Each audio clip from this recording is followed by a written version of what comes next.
Curious, do you ever pull 1 and 2 cards once folks are in the room? In a way, sort of draws in. That's exactly what I do. Different approach, just wondering how that works in your practice. So what I do is I have the deck next to me, and once I get on the call, I immediately am shuffling it, and I'm like saying hi, hello to everyone, and then I put the cards out. So there's usually at least a handful. Oh, no. Pull them ahead as in I don't flip them over. So the cards were just like sitting on my keyboard, like face down, while I was talking for like 15 minutes. And then it was time to read, and then I'm reading. And then I flip one over and I show it to everybody. And then the other one is still face down. So that's what it looks like. You just can't see it because it's off camera. But yes, that's what I do for one-on-one readings as well, is I'm like sitting down with the person. So whether it's virtual or they're in front of me, and we're just like chatting, and it's like, oh, blah, blah, blah, something about the weather or like something that happened or something, blah, blah, and then I start just like putting cards out and like sorting them as we're talking, and I'm just like looking at them. Um, and then I know when I'm done and I pulled enough cards. And what I do for those readings is I end up just kind of sorting them. So sometimes I put certain ones together, and then I know when I'm done. And what I'll explain is however many piles I make, or, categories, if it could just be one card, is how many topics we're going to discuss. So that's where like it's set up a little bit differently than here, but in a way that's kind of what I'm doing with these readings, is I'm intentionally knowing I want to do 2 different readings. So then I'm saying, okay, I want to set up a channel. How many cards and which card goes in which slot? So then when I'm just kind of doing my talking and setting up, I have the mental framework, but I'm being guided to which card goes where, and if one of the readings has multiple cards. So I don't know if I've explained that before. So that's probably helpful behind the scenes for people to understand my process a little bit more. Thank you for sharing your process. It's nice to hear how many different ways is to connect to spirit and access humble channel. Yeah, thank you. Yeah, everyone, and especially with cards too, like I have yet to meet someone who reads cards in the way that I do, which is why I always make sure in my readings to like one-on-one readings to on the high level like explain my process, because people have certain expectations, like, oh, I have to touch the cards, or I have to do this, or it's like, no, everyone does things a little bit differently. And I wasn't trained in this. I just got the instruction. This is what my guides want me to do, so I do it. And it works. And if you go back and you watch old videos of my week ahead readings, the amount of times that I sit there and I flip the card over and I'm like, oh my gosh, y'all aren't gonna believe this. Because I just start laughing. And I'm just like, wow, really? Like I still get surprised by it. There are no omens. My readings are just focused on like, what do you need to grow like right now, like what's supporting you, and encouraging you to be empowered. Because with all readings, you have free will. So I'm never going to tell anyone to do this or do that. I'm going to share information that comes through, and you have to trust how that feels in your body. If you're like, yeah, that's exactly how I feel, then now you're lit up and you're going to go for it. Or you're like, oh, that feels uncomfortable. I don't want to do that. And that's either encouraging you to go with the thing that you really want to do, or it's signaling to you that that's a growth area and actually maybe you should be doing that, but you're scared or you're repeating old patterns. So it's very nuanced. There's so many more ways to cut it than just do this, do that, the other thing. And even for me, if I were to read into something for myself or have my psychic friends, read into something for me, we get laughed at. It's like, yeah, nice try. Like, no, we don't get the answers. As individuals, we have to figure that out. We can receive guidance, but we have to decide what to do with it and where to go from there. that's what I have felt works for me. Like, it's important that I learn my own lessons through my actions, through my decisions. So if I were to just have someone tell me, oh yeah, go here and like do that, well, then we don't learn anything. We have to learn something.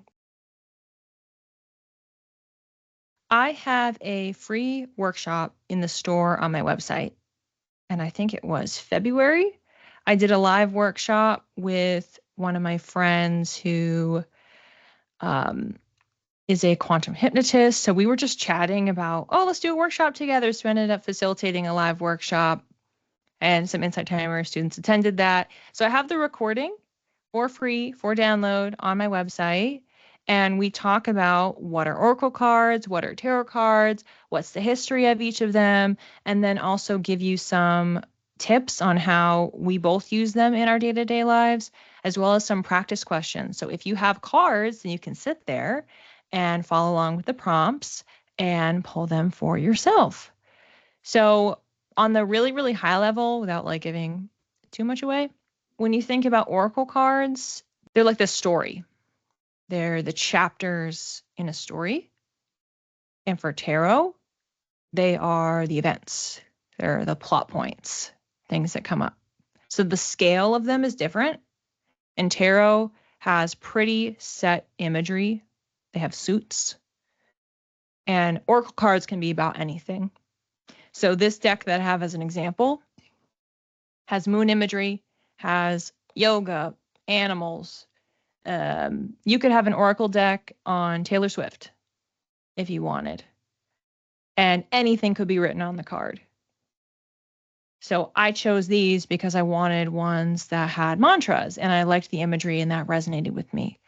So of course you could also have a Taylor Swift tarot deck. However, it would have the Four of Cups and the King of Pentacles. Like, it would have the set combinations. It just is that the design, they maybe made it Taylor Swift inspired. But with an oracle deck, you can write whatever you want on it. You can have as many cards as you want. So that's a really high level. It's a really great question. Sometimes we're just not supposed to know. Like, as an example, I can't tell you how many times I've had readings with my psychic friends, and like I was in a relationship or I had something going on with my job, and so I was asking about that, like should I change this or do that, or like, are we actually compatible? For anybody who watches or is a fan of like any time travel, movies and TV shows, that I love that stuff. Sometimes the rules of time travel in some of these stories is you just because, like, if you tell somebody something, it doesn't mean that they're then going to do it, because if they have the free will and it's not like a fate versus free will situation, if you tell them, it could then actually put them on a different course.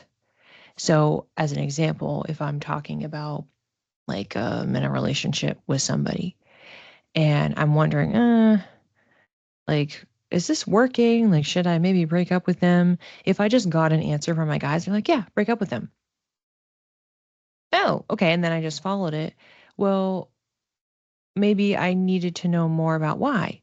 Or maybe, in contrast, maybe if I just got an answer that said no, and then I'm walking around going, okay, but my guides told me not to break up with them, but like this relationship is driving me crazy and driving me up a wall, but they said not to break up with them. Then now all of a sudden it's like you're losing your power, and you're not actually engaging enough. And our guides, like any good teacher, they don't always want to give us the answer. They want to give us the tools so that we can figure it out ourselves and that we can learn to navigate. And oftentimes, and depending on the person, oftentimes it's about us strengthening our discernment or our voice, being able to speak up, being able to set boundaries and say, no, that's not for me, or their actions are showing that they don't value me.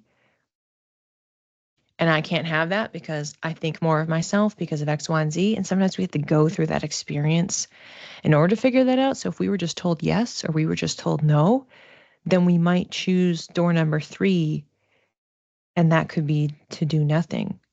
And sometimes maybe we are supposed to do nothing. We're not supposed to act, but other times we are. We have to engage and we have to figure it out. So that's why I always like to clarify with people, just because I have, guides I connect with and that I can do readings, and I could just sit and I could pull cards for myself and I can get information. I can do channel journaling, spirit councils, all this other stuff. I can do that stuff, but it doesn't mean that I'm going to get told what to do, that I know more than somebody else might. I might just get information that's helpful. It's essentially like I'm getting advice or I'm getting pointed in a certain direction. But just because I get pointed there doesn't mean that that's the thing. Maybe I am just supposed to go through that experience so that I can figure out something about myself or something that I have to change or adjust or whatever. Like oftentimes it's just a lesson. We get pointed towards something so that we can learn, even if the thing that we're learning is frustrating or upsetting or feels like we're not learning anything and we don't realize until much later, like, oh, okay, I like really got something out of that. I'm glad I did that. Yeah, you're welcome. But yeah, so sometimes I've never had a situation in these week ahead readings where I read into it again. Because honestly, it doesn't even cross my mind. Because I just go, this is going to make sense to me later, I guess. Because I've kind of learned that sometimes if we just keep asking, like just because you ask 20 times doesn't mean that you're going to get the answer. And especially if you're coming from a place of fear or like desperation, anxiety, probably not going to get an answer, probably not going to get information. They're just going to direct you to try to heal that and like ground out and reset, because we're not able to hear it. If we're if we're genuinely worried, then it's going to be harder for us to also know and believe objectively that we are hearing information that's intuitive rather than it being a fear response or us like getting in our head about it. So yeah, so sometimes I just don't follow up. I just go, all right, I'll just find out later. Trusting the process. And not everyone's going to do that, and that's totally fine. And sometimes I don't. Sometimes I go, okay, I'm going to sleep on it, and then maybe I'm going to ask somebody else to look into it, and then maybe I'll use cards, or maybe I'll come back to it. And then sometimes I just leave it. I just leave it, and I go, okay, I'll just find out later. Just find out what this is, and I'll know it when I see it. And then I'll trust that I'll know what to do, or that I'll receive the guidance to know what to do.